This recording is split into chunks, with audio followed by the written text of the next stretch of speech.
ইউক্রেনীয় সেনাদের হত্যা না করার আহ্বানে রুশ প্রেসিডেন্টের সাড়া। গাজায় যুদ্ধবিরতির দ্বিতীয় ধাপের আলোচনা শুরুর শর্তে মার্কিন বন্দীকে মুক্তি দেবে হামাস। ইরানের পরমাণু কর্মসূচি ইস্যুতে চীন রাশিয়া বৈঠক, মার্কিন বিধিনিষেধ তুলে নেওয়ার আহ্বান, জ্বালানি মন্ত্রীর উপর নিষেধাজ্ঞার নিন্দা তেহরানের। কানাডার নতুন প্রধানমন্ত্রী হিসেবে শপথ নিলেন মার্ক কার্নি। মসনদে বসে ট্রাম্পকে হুমকার, যুক্তরাষ্ট্রের সঙ্গে শুল্ক যুদ্ধ দৃঢ়ভাবে মোকাবিলার অঙ্গীকার। এবং বিরল পুনর্গ্রাস চন্দ্রগ্রহণের সাক্ষী হলো বিশ্ব। ব্লাড মুনের মহাজাগতিক দৃশ্য দেখা গেছে এশিয়া, আমেরিকা, ইউরোপ ও আফ্রিকার বিভিন্ন দেশ থেকে।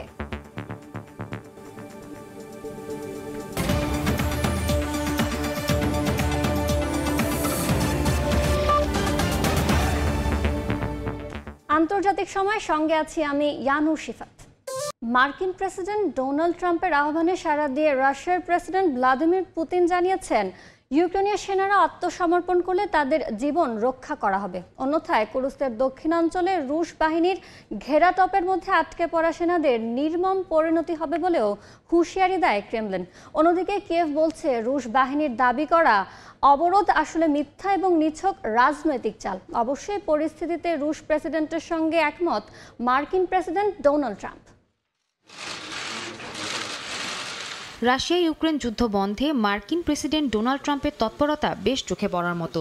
ক্ষমতায় এসেই যুদ্ধ থামাতে উঠে পড়ে লেগেছেন তিনি। এর মধ্যেই রাশিয়া বলছে, ইউক্রেনীয় সেনাদের পশ্চিমাঞ্চলীয় কুর্স্ক অঞ্চলে ঘিরে ফেলেছে রুশ সেনারা। এই সেনাদের প্রাণ রক্ষার জন্য ট্রাম্পের সরাসরি অনুরোধ এসেছে বলেও জানান পুতিন। বলেন, ট্রাম্পের অনুরোধ রক্ষা করবে রাশিয়া, তবে তার জন্য ইউক্রেনীয় সেনাদের আত্মসমর্পণ করতে হবে। আমরা বুঝতে পারছি প্রেসিডেন্ট ট্রাম্প মানবিক বিবেচনায় আমাদের কাছে অনুরোধ জানিয়েছেন। যদি ইউক্রেনীয় সেনারা অস্ত্র ত্যাগ করে আত্মসমর্পণ করে, তাহলে তাদের নিরাপত্তা নিশ্চিত করা হবে। তবে এই প্রক্রিয়া কার্যকর করতে ইউক্রেন সরকারের পক্ষ থেকে আনুষ্ঠানিক নির্দেশনা প্রয়োজন। অন্যদিকে ইউক্রেন বলছে, কুর্স্ক অঞ্চলে সেনাদের অবরুদ্ধ হওয়ার দাবি রাশিয়ার মিথ্যা প্রচারণা। তাদের সেনারা সংগঠিতভাবে যুদ্ধ চালিয়ে যাচ্ছে, অবরোধের কোনো প্রশ্নই ওঠে না। এদিকে ট্রাম্প নিজেও সরাসরি মন্তব্য করেছেন এই পরিস্থিতি নিয়ে। তার মালিকানাধীন সামাজিক যোগাযোগ মাধ্যম ট্রুথ সোশ্যালে তিনি লিখেছেন, পুতিনের সঙ্গে আলোচনায় সংঘাত বন্ধের বড় সম্ভাবনা রয়েছে। যদি তা না হয়, তবে দ্বিতীয় বিশ্বযুদ্ধের পর এটি সবচেয়ে বড় যুদ্ধ হবে বলে মন্তব্য করেন ট্রাম্প। মার্কিন পররাষ্ট্রমন্ত্রী মার্কো রুবিও সাংবাদিকদের বলেন, ইউক্রেন যুদ্ধ শেষ করার প্রচেষ্টায় আশার আলো দেখা যাচ্ছে, যদিও পরিস্থিতি জটিল এবং এখনও অনেক কাজ বাকি বলেও স্বীকার করেন তিনি। সাদিয়া তাসনিম, সময় সংবাদ। গাজায় যুদ্ধবিরতির দ্বিতীয় ধাপের আলোচনা শুরুর শর্তে শেষ জীবিত মার্কিন বন্দীকে মুক্তি দেওয়ার ঘোষণা দিয়েছে হামাস। একই সঙ্গে 4 দ্বৈত নাগরিকের মৃতদেহ ফেরত দেবে তারা। এরই মধ্যে পশ্চিম তীরের এক গ্রামে ইসরায়েলি অবৈধ বাসিন্দারা হামলা চালিয়ে কয়েকটি বাড়িতে আগুন দিয়েছে। অন্যদিকে গাজা খাদ্য সংকট চরমে পৌঁছেছে। সেখানে হাজারো মানুষ ঘন্টার পর ঘন্টা রুটি কেনার জন্য অপেক্ষা করছে।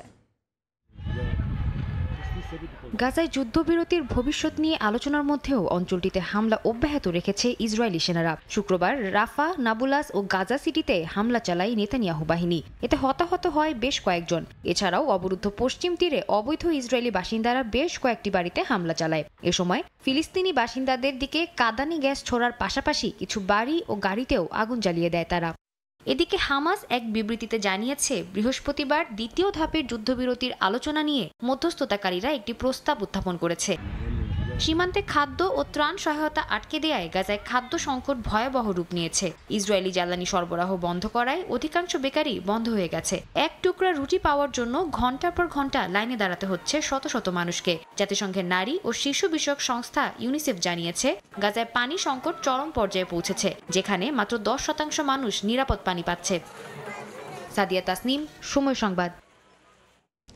পরমাণু কর্মসূচিতে ইরানের ওপর যুক্তরাষ্ট্রের নিষেধাজ্ঞা তুলে নেওয়ার আহ্বান জানিয়েছে চীন ও রাশিয়া। শুক্রবার বেজিংয়ে চীন, রাশিয়া ও ইরানের প্রতিনিধিদের বৈঠকে আহ্বান জানানো হয়। একই সঙ্গে শান্তিপূর্ণ পরমাণু কর্মসূচি তেহরানের অধিকার বলেও দাবি করে বেজিং ও মস্কো। এদিকে ইরানের জ্বালানি মন্ত্রী এবং অপরিশোধিত তেল রফতানির সঙ্গে জড়িত প্রতিষ্ঠান ও জাহাজের ওপর নতুন মার্কিন নিষেধাজ্ঞার তীব্র নিন্দা জানিয়েছে তেহরান।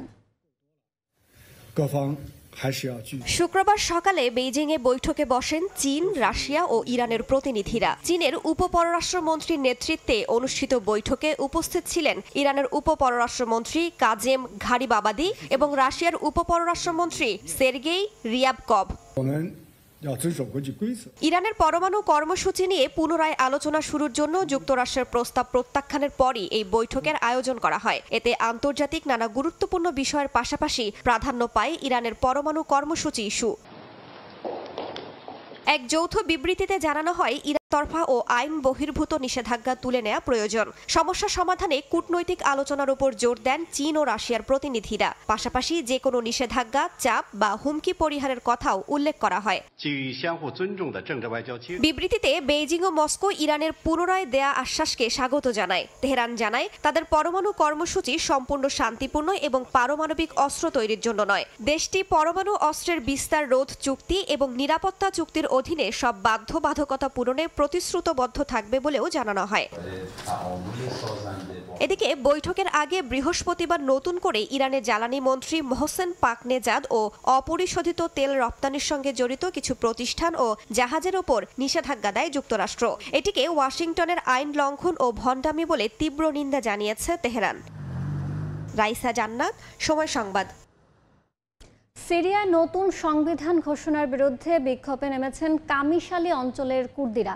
নতুন সংবিধানে তাদের অধিকার উপস্থাপিত হয়নি বলে অভিযোগ তাদের। এদিকে ইরান ও ইরাকের পররাষ্ট্রমন্ত্রীদের এক বৈঠকে দুই দেশের মধ্যে কূটনৈতিক সম্পর্ক জোরদারের বিষয়ে আলোচনা হয়েছে। অপরদিকে দামেস্ক ও তেল আবিবের মধ্যে কূটনৈতিক সম্পর্ক না থাকলেও 50 বছর পর সিরিয়ার জুশ সম্প্রদায় বাফার জোন পার হয়ে ইসরায়েল সফরে গেছেন। যুদ্ধবিধ্বস্ত সিরিয়ায় আইন শৃঙ্খলা নিশ্চিত করতে বৃহস্পতিবার একটি অস্থায়ী সংবিধানে স্বাক্ষর করেন দেশটির অন্তর্বর্তীকালীন প্রেসিডেন্ট আহমেদ আল শারা। এতে অনেক বাসিন্দা খুশি হলেও ধর্মীয় এবং জাতিগত সংখ্যালঘুদের অনেকেই নতুন সংবিধান নিয়ে সন্দিহান। এরই পরিপ্রেক্ষিতে শুক্রবার সিরিয়ার কামিশলি শহরে কুর্দিরা রাস্তায় নেমে আসে। কুর্দি পতাকা উড়িয়ে নিজেদের অধিকারের স্বীকৃতি দাবিতে স্লোগান দেন তারা। বিক্ষোভকারীদের অভিযোগ, নতুন এই সংবিধানে তাদের অধিকারগুলোকে জায়গা দেওয়া হয়নি। আমরা আমাদের সাংবিধানিক অধিকার চাই। নতুন সরকারকে আমাদের অস্তিত্ব স্বীকার করতে হবে।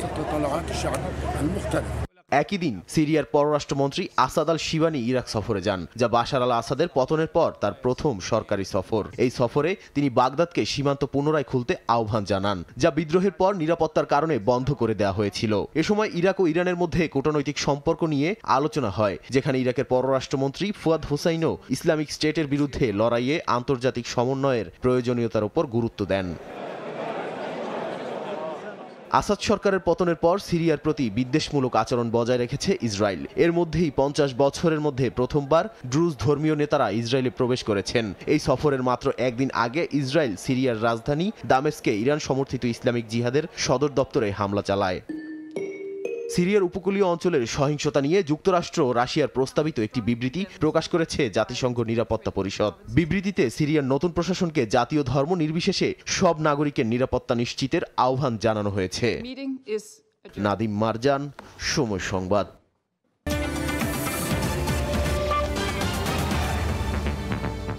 কানাডার নতুন প্রধানমন্ত্রী হিসেবে শপথ নিলেন দেশটির কেন্দ্রীয় ব্যাংকের সাবেক গভর্নর মার্ক কার্নি। শপথ গ্রহণের পর সাংবাদিকদের সঙ্গে সাক্ষাৎকারে তিনি বলেন, কানাডা কোনোভাবেই যুক্তরাষ্ট্রের অংশ হবে না। এ সময় মার্কিন পররাষ্ট্রমন্ত্রী মার্ক রুবিওর 51তম অঙ্গরাজ্যের ধারণাকে পাগলামি বলে আখ্যা দেন তিনি। নতুন প্রশাসন দৃঢ়ভাবে মার্কিন প্রেসিডেন্ট ডোনাল্ড ট্রাম্পের শুল্ক যুদ্ধ মোকাবেলায় প্রস্তুতি নিচ্ছে বলেও জানান তিনি। কানাডায় ট্রুডো যুগের অবসান ঘটিয়ে নতুন প্রধানমন্ত্রী হিসেবে মসনদে বসছেন মার্ক কার্নি। শুক্রবার গভর্নর জেনারেল মেরি সাইমনের উপস্থিতিতে আনুষ্ঠানিকভাবে শপথ নেন কার্নি। অনুষ্ঠানে অন্যান্য বিশিষ্ট ব্যক্তিদের পাশাপাশি উপস্থিত ছিলেন রাজা চার্লসের ব্যক্তিগত প্রতিনিধি সাইমন। শপথ গ্রহণের পর গভর্নর জেনারেলের সঙ্গে হাত মেলান কার্নি। পরে তারা ফটো সেশনে অংশ নেন। এরপর প্রধানমন্ত্রীর দায়িত্ব নেয়ার আনুষ্ঠানিকতা সম্পন্ন করতে গুরুত্বপূর্ণ নথিতে স্বাক্ষর করেন তিনি। কার্নির নতুন মন্ত্রিসভায় আন্তর্জাতিক বাণিজ্য ও আন্তঃসরকার সম্পর্ক বিষয়ক মন্ত্রী হিসেবে নিয়োগ পেয়েছেন ডোমিনিক লেব্লাঙ্ক। অর্থমন্ত্রী হিসেবে নিযুক্ত হয়েছেন ফ্রাঁসোয়া ফিলিপ শ্যাম্পেইন। এছাড়া সাবেক অর্থমন্ত্রী ক্রিস্টিয়া ফ্রিল্যান্ড এখন পরিবহন ও অভ্যন্তরীণ বাণিজ্য মন্ত্রণালয়ের দায়িত্ব গ্রহণ করেছেন। শপথ অনুষ্ঠানের পর সাংবাদিকদের সঙ্গে সাক্ষাৎকারে অভ্যন্তরীণ এবং কূটনৈতিক বিভিন্ন বিষয়ে প্রশ্নের জবাব দেন কার্নি। তিনি বলেন, যুক্তরাষ্ট্রের সঙ্গে বাণিজ্য যুদ্ধের মোকাবিলা করতে প্রস্তুতি নিচ্ছে তার প্রশাসন। কানাডা যুক্তরাষ্ট্র সম্পর্ক নিয়ে প্রশ্ন করা হলে নতুন প্রধানমন্ত্রী বলেন, কানাডা কোনোভাবেই যুক্তরাষ্ট্রের অংশ হবে না। মার্কো রুবিওর 51তম অঙ্গরাজ্য বিষয়ক মন্তব্যকে পাগলামি বলেও আখ্যা দেন কার্নি। তবে বিভিন্ন কূটনৈতিক বিষয়ে সমঝোতায় আসতে মার্কিন প্রেসিডেন্ট ডোনাল্ড ট্রাম্পের সঙ্গে আলোচনায় বসার ইচ্ছা প্রকাশ করেছেন নতুন প্রধানমন্ত্রী। নাদিম মারজান, সময় সংবাদ। আন্তর্জাতিক সময়। একদম ফ্রেশ বিশ্বমানের প্রযুক্তির সকল সুবিধা নিয়ে ভালো থাকুন আপনিও। কঙ্কা। পানামা খালের নিয়ন্ত্রণ নিতে সেখানে সেনা উপস্থিতি বাড়ানোর পরিকল্পনা করছে যুক্তরাষ্ট্র। পাশাপাশি দুটি বন্দর কিনে নিতে $22.8 বিলিয়ন প্রস্তাব দিয়েছে মার্কিন বিনিয়োগকারী প্রতিষ্ঠান। এই উদ্যোগে উদ্বিগ্ন পানামা সরকার। কড়া প্রতিক্রিয়া জানিয়ে চীন বলছে বিশ্বাসঘাতকতা করছে যুক্তরাষ্ট্র। চীনের ক্রমবর্ধমান প্রভাব ঠেকানোর অংশ হিসেবে পানামা খালের উপর নিয়ন্ত্রণ প্রতিষ্ঠায় মরিয়া যুক্তরাষ্ট্র। এজন্য সেখানে সেনা সংখ্যা বাড়ানোর পরিকল্পনা করছে ডোনাল্ড ট্রাম্প প্রশাসন। পানামার সংবিধানে খালের নিরপেক্ষতা নিশ্চিত করা হলেও মার্কিন সামরিক পরিকল্পনা নিয়ে উদ্বিগ্ন দেশটির সরকার। পানামা বলছে, সার্বভৌমত্বের ওপর কোনো ধরনের হস্তক্ষেপ মেনে নেওয়া হবে না। যুক্তরাষ্ট্রের পদক্ষেপের কড়া সমালোচনা করেছে চীনও। পানামায় মার্কিন হস্তক্ষেপের মাধ্যমে চীনা সহায়তা প্রকল্পগুলো বন্ধের চেষ্টা চালানো হচ্ছে বলে অভিযোগ বেইজিংয়ের। পানামা খালের বন্দরগুলোর মালিকানা পরিবর্তনের বিষয়টিও আলোচনায় রয়েছে। দুটি গুরুত্বপূর্ণ বন্দর কিনে নিতে প্রস্তাব দিয়েছে মার্কিন বিনিয়োগ প্রতিষ্ঠান ব্ল্যাক রক। এজন্য $22.8 বিলিয়ন খরচ করতে রাজি প্রতিষ্ঠানটি। এই পদক্ষেপকে বিশ্বাসঘাতকতা হিসেবে অভিহিত করেছে চীন। মার্কিন প্রশাসনের সামরিক পরিকল্পনার জেরে পানামা ও চীনের সঙ্গে কূটনৈতিক টানাপোড়েন আরও তীব্র হতে যাচ্ছে বলে ধারণা বিশ্লেষকদের। ইয়াসিন মোহাম্মদ জিসান, সময় সংবাদ। গ্রিনল্যান্ডকে যে কোনো মূল্যে দখলে নেওয়ার হুমকি দিলেন মার্কিন প্রেসিডেন্ট ডোনাল্ড ট্রাম্প। দ্বীপটিতে আরও বেশি মার্কিন সেনা পাঠানোর ঘোষণা দিয়েছেন তিনি। আন্তর্জাতিক নিরাপত্তা জোরদারে দ্বীপটি ওয়াশিংটনের প্রয়োজন বলে উল্লেখ করেন ট্রাম্প। মার্কিন প্রেসিডেন্টের গ্রিনল্যান্ড নিয়ন্ত্রণের হুমকি প্রত্যাখ্যান করেছেন দ্বীপটির সম্ভাব্য প্রধানমন্ত্রী। দ্বিতীয় মেয়াদে মার্কিন মসনদে বসেই জাতীয় নিরাপত্তার কারণ দেখিয়ে বারবার গ্রিনল্যান্ড দখলে নেয়ার কথা বলেন প্রেসিডেন্ট ডোনাল্ড ট্রাম্প। এমনকি বল প্রয়োগ করে হলেও দ্বীপটি নিয়ন্ত্রণে নেয়ার হুমকি দেন তিনি। এবার আবারও দ্বীপটি দখলের হুমকি দিলেন ট্রাম্প। বৃহস্পতিবার ওভাল অফিসে হোয়াইট হাউস সফররত ন্যাটোর মহাসচিব মার্ক রুটের সঙ্গে সাক্ষাৎকারে দ্বীপটি দখলে ট্রাম্প সেখানে আরও বেশি সেনা পাঠানোর কথা বলেন। আন্তর্জাতিক নিরাপত্তার কারণ দেখিয়ে মার্কিন প্রেসিডেন্ট বলেন, গ্রিনল্যান্ড ওয়াশিংটনের জন্য প্রয়োজন এবং যে কোনো মূল্যেই তা অর্জন করা হবে। এ সময় ডেনমার্কের নিয়ন্ত্রণে থাকা দ্বীপটির মালিকানা নিয়েও প্রশ্ন তোলেন ট্রাম্প। আন্তর্জাতিক নিরাপত্তার জন্য গ্রিনল্যান্ড আমাদের প্রয়োজন। এর উপকূল ঘিরে আমাদের অনেক প্রিয় খেলোয়াড় ঘুরে বেড়াচ্ছে। আমাদের সতর্ক থাকতে হবে। গ্রিনল্যান্ড থেকে ডেনমার্ক অনেক দূরে। 200 বছর আগে একটি নৌকা সেখানে অবতরণ করেছিল। এরপর দ্বীপটি নিজেদের বলে দাবি করে তারা। সত্যি কিনা জানি না, তবে আমার মনে হয় না এটা সত্যি। গ্রিনল্যান্ড ইস্যুতে ন্যাটোকে না জড়ানোর কথা বলেন জোটের মহাসচিব মার্ক রুটে। তবে আর্কটিক অঞ্চলের নিরাপত্তার কথা বললে যুক্তরাষ্ট্রের সঙ্গে ন্যাটো থাকবে বলে জানান তিনি। যখন শুধুমাত্র গ্রিনল্যান্ডের প্রশ্ন আসে তখন যুক্তরাষ্ট্রের সঙ্গে যোগদানের বিষয়টি আমি আলোচনার বাইরেই রাখতে চাই। আমি নেটোকে এখানে টানতে চাই না। এদিকে ট্রাম্পের গ্রিনল্যান্ড দখলে নেওয়ার হুমকি প্রত্যাখ্যানে স্থানীয় রাজনীতিবিদদের আহ্বান জানিয়েছেন দ্বীপটির বিদায়ী প্রধানমন্ত্রী। গ্রিনল্যান্ডের সম্ভাব্য নতুন প্রধানমন্ত্রী জেন্স ফ্রেডেরিক নেলসনের কণ্ঠেও একই সুর। ট্রাম্পের দ্বীপ দখলের প্রচেষ্টাকে প্রত্যাখ্যানের পাশাপাশি গ্রিনল্যান্ডের মানুষের নিজেদের ভবিষ্যৎ নিয়ে ভাবা উচিত বলে মনে করেন তিনি। রাইসা জান্নাত, সময় সংবাদ। কুয়েতে দক্ষ জনশক্তি নিয়োগে বাংলাদেশ দূতাবাস আপ্রাণ চেষ্টা চালিয়ে যাচ্ছে বলে জানিয়েছেন দেশটিতে নিযুক্ত বাংলাদেশের রাষ্ট্রদূত। তেল, বিদ্যুৎ, পানি সহ বিভিন্ন সেক্টরে জনশক্তি নিয়োগে কাজ করে যাবেন বলেও জানান তিনি। কুয়েত থেকে মঈন সুমনের রিপোর্টে বিস্তারিত। কুয়েতের শ্রমবাজারে শ্রমিক চাহিদা দিন দিন বেড়েই চলেছে। দেশের বিভিন্ন উন্নয়ন প্রকল্প এবং বিভিন্ন খাতে উন্নতি করতে প্রয়োজন দক্ষ কর্মীর। কুয়েতের সরকার নিজ দেশের নাগরিকদের পাশাপাশি বিদেশি দক্ষ শ্রমিকদেরও নিয়োগ দিয়ে থাকেন। স্বাস্থ্যসেবা খাতে চিকিৎসক, নার্স এবং নির্মাণ খাতে দক্ষ কারিগর, মিস্ত্রি ও প্রকৌশলীদের যেমন চাহিদা রয়েছে, তেমনি বিভিন্ন সেবা খাতে প্রশাসনিক দক্ষতা সম্পন্ন কর্মীরও রয়েছে ব্যাপক চাহিদা। কুয়েতের মূল অর্থনৈতিক চালিকা শক্তি তেল, বিদ্যুৎ এবং পানি সেক্টরে বিভিন্ন দেশের প্রকৌশলীদের পাশাপাশি গুরুত্বপূর্ণ ভূমিকা পালন করছেন বাংলাদেশি প্রকৌশলীরাও। তবে এক সময় কুয়েতে অনেক বাংলাদেশি প্রকৌশলী থাকলেও বর্তমানে আছেন হাতে গোনা কয়েকজন। ভিসা জটিলতার কারণে সমস্যার সম্মুখীন হচ্ছে বলে জানান অনেকে। বাংলাদেশ সরকারকে এ বিষয়ে উদ্যোগী হওয়ার আহ্বান জানান কুয়েতে কর্মরত বাংলাদেশি প্রকৌশলীরা। নতুন ইঞ্জিনিয়ার না আসার কারণ যেটা হলো ভিসার সমস্যা। ভিসাটা যদি খোলা থাকতো ব্যক্তিগতভাবেও অনেকেই হয়তো আসতে পারতো চাকরি নিয়ে ইঞ্জিনিয়ার হিসাবে বা প্রফেশনাল হিসাবে। সরকারিভাবে এখানে ইঞ্জিনিয়ার বা প্রফেশনাল আনার উদ্যোগ নেয়, সেটা আরও ভালো হয়। কুয়েতে জনশক্তি নিয়োগে বাংলাদেশ সহ কয়েকটি দেশকে নিতে হয় বিশেষ অনুমতি বা লামানা। বাংলাদেশের ক্ষেত্রে এ প্রথা বাতিল করে বিভিন্ন খাতে দক্ষ জনশক্তি নিয়োগের ক্ষেত্রে জোর প্রচেষ্টা চালানো হচ্ছে বলে জানান কুয়েতে নিযুক্ত বাংলাদেশের রাষ্ট্রদূত মেজর জেনারেল সৈয়দ তারেক হোসেন। লামানা একটা বড় বাধা আমাদের দক্ষ শ্রমিকদেরকে এদেশে আনার জন্য। আমরা চেষ্টা করছি, যেমন আমি নিজে এখানে বৈঠক করেছি, এখানকার যিনি ইন্টেরিয়ার মিনিস্টার আছেন ওনার সাথে, আমাদের মাননীয় পররাষ্ট্র উপদেষ্টা বৈঠক করেছেন এদের পররাষ্ট্রমন্ত্রীর সাথে। তো আমি নিয়ে কাজ করছি। যদি লামানাটা উঠাতে পারি, বাংলাদেশ থেকে দক্ষ শ্রমিক এদেশে আনাটা অনেক সহজ হয়ে যাবে। কুয়েতে বাংলাদেশের দক্ষ জনশক্তি নিয়োগের মাধ্যমে দেশের অর্থনীতি আরও মজবুত হবে বলে মত সংশ্লিষ্টদের। মঈন সুমন, সময় সংবাদ, কুয়েত।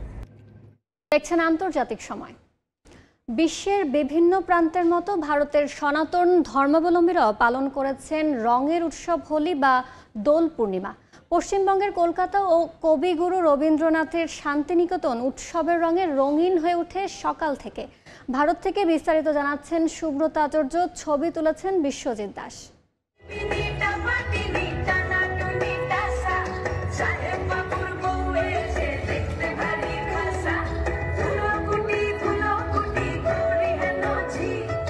পিচকারির রঙে রঙিন মুখ, সঙ্গে নানা রঙের আবির, নানা শ্রেণী পেশার মানুষের এই অংশগ্রহণ হোলি উদযাপনে। কোথাও বাজছে বিশ্বকবি রবীন্দ্রনাথ ঠাকুরের গান, তো কোথাও আবার ডিজে। হোলির রঙে রঙিন শান্তিনিকেতনও, সেখানেও চোখে পড়ে হাজারো মানুষের ঢল। এই বহুরূপীদের নিয়ে, যারা অত্যন্ত কালারফুল মানুষ, তাদের নিয়ে বা কচি কাঁচাদের নিয়ে আমরা আজকে আনন্দ করছি, কারণ আমরা চাই এই যত কষ্ট সেটা রঙের মাধ্যমে মিছে যায়। এইরকম রঙিন যেন সারাটা বছর থাকে সবার মনে। ফেস্টিভ্যাল অফ কালার্স, সবাই আমরা রঙের একত্রিত হয়ে সবার মধ্যে যেন একতার বার্তাটা পৌঁছে দিতে পারি, সেটাই আমাদের মেন দিক। উৎসব আনন্দের উৎসব, রঙের উৎসব, সবাই এক হওয়ার উৎসব। ভালো লাগছে। শাস্ত্র অনুযায়ী সনাতন ধর্মাবলম্বীরা এই দিনটিকে শ্রীকৃষ্ণ ও রাধার প্রেমের দিবস হিসেবেই মেনে আসছেন। সুব্রত আচার্য, সময় সংবাদ, ভারত। যুক্তরাষ্ট্রের লস অ্যাঞ্জেলেসে রাতের আকাশে দেখা দিল বিরল পূর্ণগ্রাস চন্দ্রগ্রহণের মোহময় দৃশ্য। অস্ট্রেলিয়া, জাপান সহ আফ্রিকা ও ইউরোপের বিভিন্ন দেশ থেকেও দেখা গেছে চন্দ্রগ্রহণ। পৃথিবীর ছায়া ঢেকে গিয়ে লালচে আভায় রূপ নেয় চাঁদ। নাসার তথ্য অনুযায়ী পৃথিবী, চাঁদ ও সূর্যের সঠিক সরলরেখা অবস্থানের ফলে তৈরি হয় এই মহাজাগতিক দৃশ্য। লালচে রং ধারণ করা চাঁদ ধীরে ধীরে অন্ধকারে মিশে যায়। স্থানীয় সময় বৃহস্পতিবার যুক্তরাষ্ট্রের লস অ্যাঞ্জেলেসের রাতের আকাশে 66 মিনিট ধরে স্থায়ী ছিল পূর্ণগ্রাস চন্দ্রগ্রহণ, যার আগে ও পরে আংশিক গ্রহণ দেখা গেছে। নাসার তথ্য অনুযায়ী পৃথিবী, চাঁদ ও সূর্যের সঠিক সরলরেখায় অবস্থানের ফলে তৈরি হয় এই মহাজাগতিক দৃশ্য। চাঁদ যখন পৃথিবীর ছায়ার প্রধান অংশ আমরার মধ্যে প্রবেশ করে তখন সরাসরি সূর্যালোক না পেলেও পৃথিবীর বায়ুমণ্ডল ভেদ করে কিছু আলো চাঁদে পৌঁছায়। এই বর্ণালীর জন্য চাঁদ রক্তিম আভা পায়, যাকে বলা হয় ব্লাড মুন। শুধুমাত্র উত্তর ও দক্ষিণ আমেরিকা নয়, আফ্রিকা, ইউরোপ, অস্ট্রেলিয়া ও জাপান থেকেও দেখা গেছে চন্দ্রগ্রহণ। এদিকে শুক্রবার ভোরে লন্ডনের আকাশেও আংশিক চন্দ্রগ্রহণের দেখা মেলে। তবে মেঘাচ্ছন্ন আবহাওয়ার কারণে প্রত্যাশিত লাল চাঁদের পরিবর্তে হলদেটে আভা দেখা গেছে। উত্তর ও দক্ষিণ আমেরিকায় সম্পূর্ণ চন্দ্রগ্রহণ স্পষ্টভাবে দেখা গেছে, যেখানে চাঁদ পুরোপুরি লালচে রং ধারণ করে। প্রতি বছর 4 থেকে 7 বার সূর্য ও চাঁদের গ্রহণ ঘটে জানায় নাসা। আবার এই মহাজাগতিক দৃশ্যের সাক্ষী হতে হলে অপেক্ষা করতে হবে 2025 সালের 7 সেপ্টেম্বর পর্যন্ত। অর্জিতা শেহজিন, সময় সংবাদ। ওয়ানডে ইতিহাসের সর্বকালের সেরা অধিনায়ক হবেন রোহিত শর্মা। সাম্প্রতিক ফর্মে হিটম্যানের উচিত খেলা চালিয়ে যাওয়া।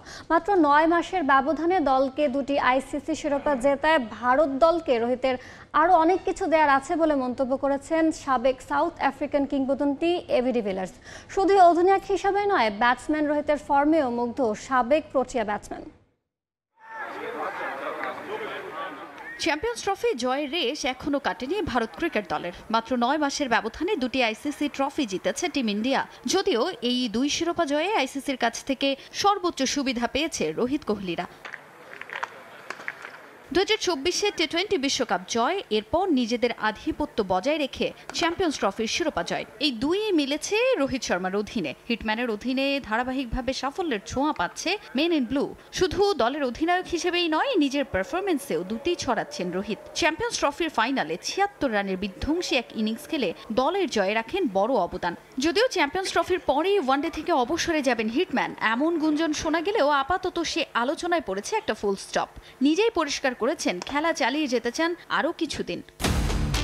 রোহিতের অবসর ইস্যুতে এবার বড়সড় এক মন্তব্য করেছেন সাউথ আফ্রিকার কিংবদন্তি এবি ডিভিলিয়ার্স। ইন্ডিয়ান ক্যাপ্টেনের সাম্প্রতিক ফর্ম বিবেচনায় এখনই তার অবসরে যাওয়া উচিত নয়। ওয়ানডেতে আরও কিছুদিন খেলা চালিয়ে যাওয়ার পাশাপাশি অধিনায়কত্ব করলে ওয়ানডের সর্বকালের সেরা অধিনায়কের একজন হবেন রোহিত, এমন মন্তব্যও করেছেন ডিভিলিয়ার্স।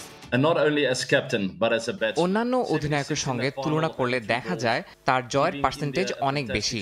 74% ম্যাচে তিনি জয় পেয়েছেন, এটা আগের যে কোনো অধিনায়কের চেয়ে বেশি। এভাবে চলতে থাকলে সে নিজেকে সর্বকালের সেরা ওয়ানডে অধিনায়কদের একজন হিসেবে প্রতিষ্ঠিত করবে। শুধু অধিনায়ক হিসেবেই নয়, ব্যাটসম্যান হিসেবেও তার রেকর্ড দারুণ। চ্যাম্পিয়ন্স ট্রফির ফাইনালে সর্বোচ্চ চাপে থাকার পরও দলকে দারুণভাবে সামাল দিয়েছেন। রোহিত শর্মার অধিনায়কত্ব নিয়ে কথা বলেই থামেননি এবি ডিভিলিয়ার্স। তার ব্যাটিং ফর্ম নিয়েও ভূয়সী প্রশংসা করেছেন সাবেক এই সাউথ আফ্রিকান ব্যাটসম্যান। রোহিত শর্মার অবসর নেয়ার কোনো কারণ নেই। কোনো ধরনের সমালোচনায় কান না দিয়ে খেলাটা চালিয়ে যাওয়া উচিত। তার রেকর্ডগুলোই তার পক্ষে কথা বলে। খেলার ধরনও রোহিত কিছুটা বদলে ফেলেছে। ওপেনিং ব্যাটসম্যান হিসেবে আগে রোহিতের স্ট্রাইক রেট ভালো না হলেও বর্তমানে তার স্ট্রাইক রেট বেশ ভালো। রোহিতকে গ্রেট খেলোয়াড় হিসেবেও আখ্যা দিয়েছেন সাউথ আফ্রিকার কিংবদন্তি এবি ডিভিলিয়ার্স। তাজিন খন্দকার, সময় সংবাদ।